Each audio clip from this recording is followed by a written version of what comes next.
তোমারও কি পড়া মনে থাকে না? বারবার পড়লেও ভুলে যাও, যার কারণে পড়তে ইচ্ছা করে না। এগুলো খুবই কমন বিষয়, আর এই সমস্যাগুলো যদি তোমারও থেকে থাকে তাহলে আজকের এই ভিডিওটা সম্পূর্ণই তোমার জন্য। পড়া মনে না থাকাটা একটা গুরুতর সমস্যা, আর এই সমস্যাটা আমাদের কেন হয় এটা আগে আমাদেরকে জানতে হবে। কেন পড়া মনে থাকছে না, তার কিছু কারণ কিন্তু অবশ্যই থাকে। প্রথম কারণ, মনোযোগ সহকারে না পড়া। দ্বিতীয় কারণ, না বুঝে পড়া শুধু মুখস্থ করা। আর ৩ নম্বর যে কারণটা, সেটা হচ্ছে আগেই ভয় পাওয়া, কত পড়া, কিভাবে পড়ব, এত পড়া মনে থাকবে কি করে। এই সমস্যাগুলোর কিন্তু থেকেই থাকে, আর এই সমস্যাগুলোর কারণেই কিন্তু তোমাদের পড়াগুলো মনে থাকে না। তো এই সমস্যা থেকে কিভাবে সমাধান পাওয়া যায় তারও ৬টি টিপস আমি আজকের এই ভিডিওতে দিয়ে দেবো। তো ভিডিওটা যদি তোমাদের ভালো লেগে থাকে, উপকারে এসে থাকে, অবশ্যই চ্যানেলটাকে সাবস্ক্রাইব করে দিও, আর ভিডিওটা বন্ধুদের মাঝে শেয়ার করে দিও। আর হ্যাঁ, ৬ নম্বর টিপসটা কিন্তু মোস্ট ইম্পর্টেন্ট, তাই ভিডিওটা অবশ্যই শেষ পর্যন্ত দেখো। তো চলো আমরা বেশি কথা না বলে ভিডিওটা মূল পর্যায়ে চলে যাই। টিপ নাম্বার 1, পর্যাপ্ত ঘুম। একটা কাজ যখন আমরা করতে যাই তখন সর্বপ্রথমে আমাদের মস্তিষ্ককে ঠান্ডা রাখতে হবে। আমাদের মাঝে সবথেকে বড় যে প্রবলেমটা দেখা যায় সেটা হচ্ছে পর্যাপ্ত ঘুম।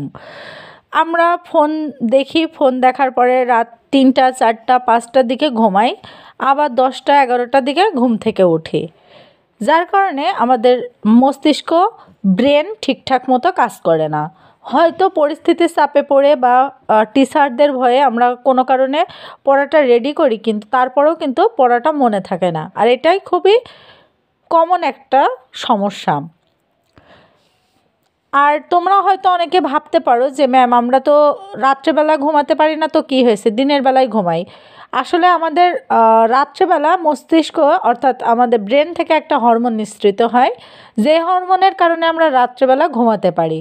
কিন্তু ওই হরমোনটা কিন্তু দিনের বেলায় তোমাদের ব্রেন থেকে নিঃসৃত হবে না আপনা আপনি, সেটা আমাদের জোর করে আনতে হয়, যার কারণে আমাদের দিনের বেলায় ঘুমাতে একটু কষ্ট হয়। তো আশা করি বুঝতে পেরেছো, আর নেক্সট টাইম থেকে এই সমস্যাগুলো এড়ানোর চেষ্টা করবা। টিপ নাম্বার 2, শান্ত মন। অর্থাৎ চঞ্চল মনে কখনোই কোনো কিছু স্থির থাকে না। তোমাদের মন যদি চঞ্চল থাকে তো তখন কোনোটাই কিন্তু মনে থাকবে না। হয়তো তোমার মন আছে আমি এখন একটা মুভি দেখব, বা একটু গেম খেলবো, বা বাইরে কি হচ্ছে একটু যে দেখে আসি, এইগুলো তোমার মনের ভিতরে হচ্ছে, কিন্তু তুমি এখন ফিজিক্যালি বসে আছো একটা ইংলিশ বই নিয়ে বা ম্যাথ সাবজেক্টটা নিয়ে, কিন্তু এখন তোমাকে কিন্তু কোনোভাবেই পড়ানোটা সম্ভব নয়। হয়তো মানুষ দেখবে যে তুমি পড়ছো, কিন্তু তোমার মন কিন্তু পড়ছে না, তোমার মন আছে অন্য একটা জায়গাতে। তাই যেভাবেই পড়ো না কেন তখন পড়াটা তোমার মনে থাকবে না কোনোভাবেই। তারপর তোমাকে টিপ নাম্বার 3 যেটা আমি বলবো এখন, সেটা হচ্ছে তুমি যে বিষয়টাই পড়ো না কেন সেই বিষয়টাকে তুমি একটা মুভির সাথে চিন্তা করতে পারো। মনে করো তুমি একটা মুভি দেখছো, তো মুভি থেকে তুমি বিভিন্ন ক্যারেক্টার দেখলে, যে একটা নায়ক আছে, একটা ভিলেন আছে, একটা নায়িকা আছে। তো এখন এই যে তুমি ক্যারেক্টারগুলো দেখলে, এই ক্যারেক্টারগুলোকে কিন্তু তুমি কখনোই ভুলবে না, ভুললেও সেগুলো অনেক দেরিতে ভুলবে। তো এখন ধরো তুমি একটা কবিতা পড়ছো বা একটা গল্প পড়ছো, যে গল্পে লেখককে ধরলে তুমি নায়ক, আর যে ক্যারেক্টারগুলো আছে সেই ক্যারেক্টারগুলোকে তুমি নিজের মন মতো একটা নাম দিতে পারো, যে এটা নায়িকা, একটা এইটা ওটা, বা নিজেদের ফ্রেন্ড সার্কেলেও কিন্তু এই রুলসটা ফলো করতেই পারো। তো এই যে ক্যারেক্টারের সাথে মিল রেখে বই পড়া, এইটা করলে তোমাদের সবথেকে বেশি ভালো পড়া মনে থাকবে। কারণ দেখো, 2023 সালে তোমরা একটা মুভি দেখেছো, তারপরেও 2024 সাল চলে গেল, কিছুদিন পরে 2025 সাল আসবে, এখনও যদি তোমাকে কেউ ওই মুভির নামটা জিজ্ঞাসা করে বা মুভি থেকে যে কোনো একটা ক্লিপ তোমার সামনে আসে, তখন কিন্তু তোমার ওই মুভিটা অনেকটাই মনে পড়ে যাবে, তাই না? তো এখন এই পড়াটাও তুমি ঠিক সেভাবেই পড়তে পারো। টিপ নাম্বার 4, পড়ার পর লিখতে হবে। কারণ যেটা তুমি মুখে পড়বা সেটা কিন্তু তোমাকে অবশ্যই লিখতে হবে। কারণ তুমি দেখে লেখো, কোনো প্রবলেম নেই, কিন্তু তারপরও লেখো। কারণ তুমি যখন লিখবে তখন কিন্তু তোমার ব্রেনের সাথে, তোমার মস্তিষ্কের সাথে তোমার এই যে মনের একটা কানেক্ট আছে। তখন তুমি যখন লিখবে তখন ওই ব্রেনের সাথে তোমার এই নার্ভগুলো সাড়া দেবে, যার কারণে এই পড়াগুলো অনেক দিন পর্যন্ত তুমি মনে রাখতে সক্ষম হবে। টিপ নাম্বার 5, একদিন পর পর বা প্রতিদিন একবার করে, যদি তোমাদের হাতে হিউজ পরিমাণের টাইম থাকে তো সেক্ষেত্রে প্রতিদিন করতে পারো। আবার যদি পরীক্ষা খুবই নিকটে থাকে তো সেক্ষেত্রে তোমাদের করতে হবে কি, তুমি একদিন পর পর অবশ্যই পড়াটাকে রিভিশন দিতে হবে। কারণ কোনো একটা পড়া আমি আজ থেকে 3 মাস আগে পড়েছি, সেই বইটার খুলেও দেখলাম না, আমি এখন আসি দিব্যু ঘুরে বেড়াচ্ছি, আমার তো পড়া আছে। তো 3 মাস পরে কিন্তু কখনোই ওইটা মনে থাকে না, তাই না? তো ওই 3 মাসের মাঝে যদি তুমি 3 বারও রিভিশন দিতে, তাহলেও কিন্তু কিছু না হলেও তুমি 100%-এর মাঝে 45% হলেও মনে রাখতে পারতে।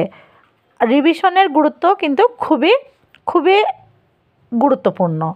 তো এখন এবার আমাদের সুপার টিপস, যে 6 নাম্বার টিপস, সেটা বলি।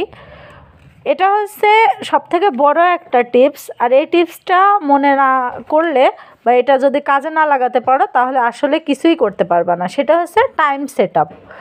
তোমাদের অবশ্যই টাইম সেট আপটা ভালোভাবে করতে হবে। অনেকে আছো দিনরাত 24 ঘন্টা পড়ো কিন্তু পড়া কিছুই মনে থাকে না। আবার দিনরাত 24 ঘন্টা পড়ো কিন্তু পরীক্ষার ফলাফল আসে 0, তোমার আশানুরূপ ফলাফল তুমি পাও না। এটা হওয়াটাই স্বাভাবিক, কারণ 24 ঘন্টায় আমাদের ব্রেন কোনো কাজের জন্য প্রস্তুত থাকে না। এটা হচ্ছে প্রথম কারণ। দ্বিতীয় কারণ হচ্ছে তোমার ব্রেন এখন চাচ্ছে ঘুমাতে, কিন্তু তুমি তাকে ইনসিস্ট করছো পড়াশোনার জন্য, সে কিন্তু এটা পারবে না। সে হয়তো পড়বে কিন্তু মনে রাখতে পারবে না। আবার সে চাচ্ছে একটু মুভি দেখি বা একটু গেমস খেলি, তখন তুমি তাকে জোর করে ইনভলভ করছো পড়াশোনাতে, এটা কিন্তু কখনোই সম্ভব নয়। তো আগে তোমাদের টাইম সেট আপ করতে হবে যে আমি সকালবেলা 3 ঘন্টা পড়ি, আর বিকালবেলা 1 ঘন্টা পড়ি, রাত্রেবেলা আমি 3 ঘন্টা পড়ি। তো এইভাবে টাইম সেট আপ করতে পারো। তবে এই ক্ষেত্রে সকলেরই কিন্তু একই টাইম হতে হবে এমন না। অনেকে আছে ভোরবেলা পড়লে অনেক মনে থাকে, অনেকের আছে রাত্রেবেলা পড়লে মনে থাকে, অনেকের আছে সকালে পড়লে মনে থাকে। তবে আমি সাজেস্ট করব ব্যক্তিগতভাবে তোমরা সকালে এবং বিকালে আর একটু সন্ধ্যা রাত্রে পড়ার চেষ্টা করবা, কারণ এই সময়গুলোতে পড়লে খুবই মনে থাকে। তারপরে তোমরা যদি ভোরে পড়তে চাও সেটা তো আরও বেশি ভালো হয়, কারণ সেই সময়তে পরিবেশটা অনেক ঠান্ডা থাকে, আবার পড়াটাও কিন্তু ভালোভাবে ক্যাচ আপ করতে পারে আমাদের ব্রেন। তো দুপুরবেলা পড়াটা একটু অ্যাভয়েড করে চলবা। তো আজকে টিপসগুলো দিলাম, টিপসগুলো ফলো করে তুমি 1 মাস যদি এইভাবে চলতে পারো, আশা করা যায় তোমার অনেক অনেক ডেভেলপ হবে। তো সকলের শুভকামনা ব্যক্ত করে আজকের ভিডিও এই পর্যন্তই। ভিডিওটা ভালো লেগে থাকলে অবশ্যই চ্যানেলটাকে